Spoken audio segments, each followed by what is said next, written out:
सुकुमार के अचानक video call आने से बच्चे खुश हो बातें करने लगे। जल्दी आने की फरमाइश करने लगे। जब सुकुमार ने सुमिता से कहा, अकेले रहकर मैं थक गया हूँ, एक सप्ताह की छुट्टी लेकर घर आ रहा हूँ और हेड ऑफिस को भी लेटर भेजा है, जल्दी मेरी वापसी करें। वाह, यह तो बहुत अच्छी खबर सुनाई। इधर मन बहुत परेशान हो रहा था। फोन रख सुमिता ने चैन की सांस ली। उसके मन में छाने वाले शक की दीवार पर भी ढह गई। सुकुमार के ट्रांसफर हुए 1 वर्ष होने जा रहा है, पर पिछले 6 महीने से सुमिता परेशान रहने लगी है। अब वह पहले की तरह रोज बातें नहीं करता और छुट्टियों में भी उसने आना कम कर दिया है। हर एक समय उसके पास अधिक काम का बहाना रहता और इसी सब से सुमिता परेशान हो गई थी। अब तो सुमिता को लगने लगा था कि उसने गलत निर्णय ले लिया। अरे 5 वर्ष का तो बेटा है, अच्छे स्कूल में एडमिशन ही उसके यहाँ अकेले रहने का कारण बन गया है। पर केवल उसकी पढ़ाई के लिए यहाँ अकेले रहना बुद्धिमानी है? आजकल आए दिन उसके स्कूल से शिकायत आ रही है। छोटी बेटी तो प्ले स्कूल जा रही है, पर उसे भी संभालना मुश्किल हो रहा है। इतना सब कैसे मैनेज करती सुमिता अकेली? एक दिन तो उसे बेटे के स्कूल में इंचार्ज से मिलने को बुलाया और ऐसे पूछताछ करने लगी मानो वह अपराधी हो। जब इंचार्ज को पता चला कि पति साथी नहीं रहते, उनकी पोस्टिंग दूसरी जगह है, तो उसने कहा कि बेटे के चिड़चिड़ापन और तोड़फोड़ करने के पीछे यह कारण हो सकता है। आप कोशिश कीजिए कि साथ रहें।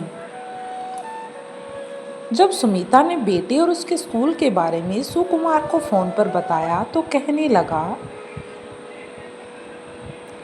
अरे ये सब बड़े स्कूल के चोचले हैं। अब बच्चा बड़ा हो रहा है, कुछ न कुछ तो व्यवहार में परिवर्तन तो आएगा ही। तुम थोड़ा उस पर विशेष ध्यान दो। उसने तो आसानी से कह दिया, लेकिन वह कस्बे में जो गुल खिला रहा है वह तो अपने घर में किसी से नहीं कह सकता। जिंदगी में पहली बार उसके मन का हो रहा है। अभी तक तो उसके बाबूजी ने जो चाहा उनके अनुसार हुआ। पढ़ाई, प्रतियोगिता, परीक्षा की तैयारी और फिर शादी भी। जिंदगी का इतना बड़ा निर्णय उन्होंने बिना उससे पूछे ही ले लिया। उसकी शादी क्या हुई, उसके पिछले 5-6 वर्षों से चला आ रहा सपना टूट गया। अब तो जैसे उसके सपनों पर पानी फिर गया था। सुकुमार के तो सपने ही बदल चले थे। कॉलेज के शुरुआती समय से उसकी दोस्त बनी स्नेहलता को वह मन ही मन चाहता था। उस समय तो उनका हर पल का साथ था। उसे वह प्यार से लता ही कहता। उनकी दोस्ती से उनके मित्र वाकिफ थे और सलाह देते कि शादी कर ली। वह भी तब अपने करियर को बनाने में लगी थी। सुकुमार ने सोचा कि वह अपने पैरों पर खड़ा हो जाए और घर में इसकी जानकारी दे देगा। लेकिन जब तक बहुत ज़्यादा देर हो चुकी थी। पिता ने सुकुमार को मौका ही नहीं दिया उसके बारे में पूछने के लिए। नौकरी के लिए चयन होते ही उन्होंने हर तरह से संपन्न एक परिवार से रिश्ता जोड़ लिया। बिना मांगे इतना दहेज कि उसकी 2 बहनों का पार लग जाए। सुकुमार ने उस समय पिता से नाराजगी जाहिर की। उसने माँ से कहा कि वे पिता यानी बाबूजी को इस बारे में समझाएं, पर उन्होंने उसकी 3 बहनों की जिम्मेदारी का हवाला देकर उसकी एक न सुनी। अब सुकुमार के लिए शादी बिना बुलाए मेहमान की तरह उसके घर पर आ गई। पहले प्यार को भुलाकर जिंदगी को आगे बढ़ाना पड़ा। शादी के 6 वर्षों में 2 प्यारे से बच्चे भी आ गए थे। शादी के बाद से ही सुमिता को लगता कि सुकुमार कभी खुलकर बातें नहीं करता। वह उसकी जरूरतों का ख्याल तो रखता है, पर उसे पति का लगाव एवं प्रेम महसूस नहीं होता। वह उसके बारे में जानकर भी अनजान थी।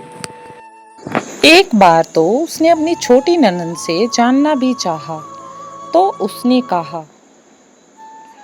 भाभी भूल कर भी ऐसा मत सोचिएगा।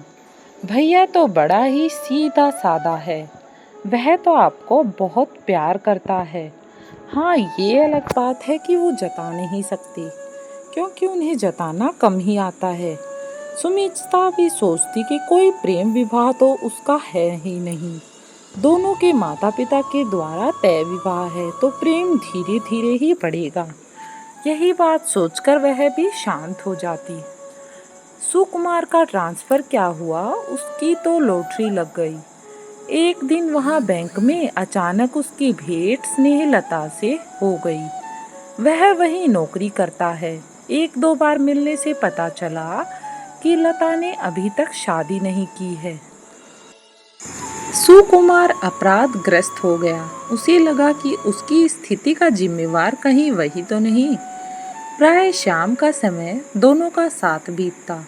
छुट्टियों में भी वह अपने पत्नी बच्चों के पास न जाकर उसी के साथ आसपास घूमने निकल जाता। उसे लगता कि उसके पुराने दिन लौट आए हैं। आजकल तो उसे न पत्नी और न ही बच्चे की याद आती थी।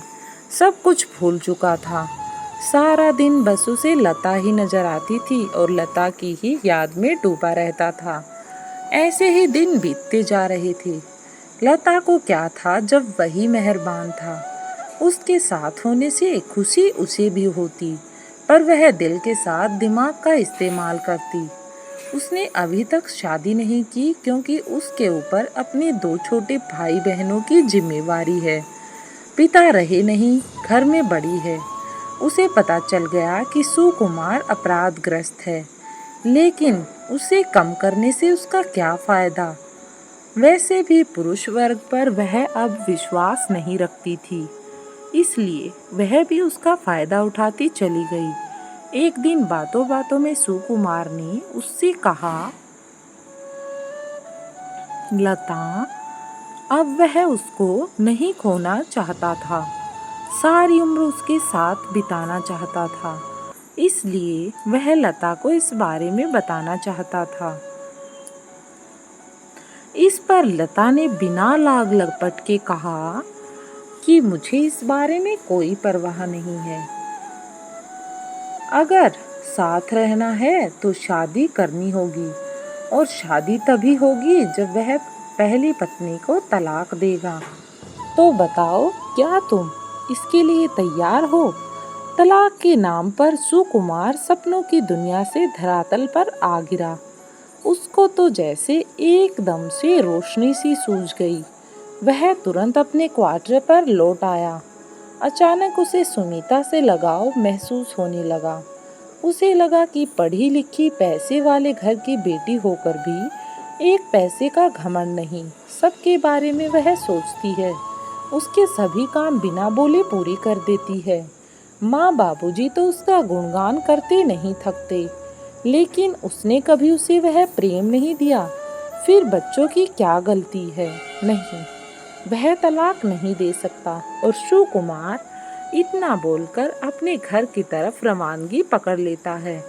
तुरंत ही वीडियो कॉल कर जब उसने पत्नी बच्चों को अपने घर आने की खबर दी, तो सचमुच लगा कि बाहर खिले गुलाब मुस्कुरा रहे हैं। स्टोरी अच्छी लगी हो तो कमेंट करके जरूर बताएं।